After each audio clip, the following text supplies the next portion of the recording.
Биз бүгүн парламентте айрым депутаттар сүйлөшүп, ушул Жалил Атамбаевдин маселесин үлгү кылып, парламенттин тиешелүү комиссия түзөбүзбү кандай кылабыз? Буга сөзсүз реакция кылышыбыз керек. Анан ошол төкпөгөн эмне үчүн салыктарды төкпөй атканын бүт ушу көмүскө экономиканын чоң бир талкууга жем таштап, эмне үчүн чоң ишкерлер салык төкпөйт деген маселе боюнча парламентте көтөрүлүп атсак, кечээ ушундай арызынан баш тартыптыр деген маалымат чыгып калды. Бирок азыр Аида Касымалиева деле айтпадыбы жанагы бул жеңиш эмес депчи. Мен деле ошентип ойлойм. Анткени буга чейин Жалил Атамбаевдин маселесин көтөрдүк. Мына мен президент Алмазбек Атамбаевга чейин кирип аттым ошол убакта. Жумушунан алдырып, ошол убакта бир 6,5 миллион сом налог төктү деп айткандан кийин анан мен жакшы ушинтип налог төгүп туруш керек дегенмин да.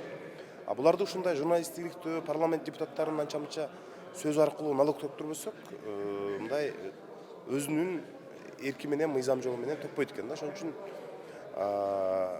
журналисттер алып чыккан материалдардын баарына эле кандай болот? Иликтөө болот. Анан бул жерден баягы эле 3-4 депутат сүйлөйбүз. Калганы унчукпай койот, ошол менен калып кетип атпайбы?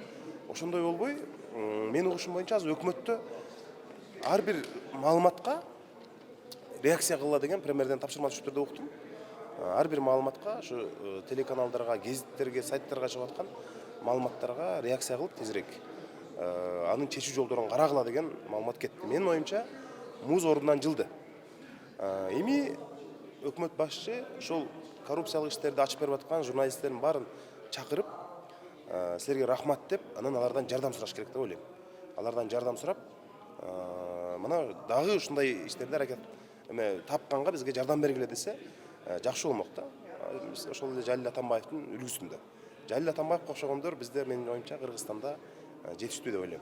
Раим Матраимов, например. Албетте. Органдар бүт баарын текшериш керек. Матраимов болобу, Жалил Атамбаев болобу, куда сөөктөр болобу, эч бир тууган урукка, эч бир тааныштыкка, бийликке карабай бардыгын текшериш керек деп ойлойм. Биз ошол позициябыздан кайтпайбыз.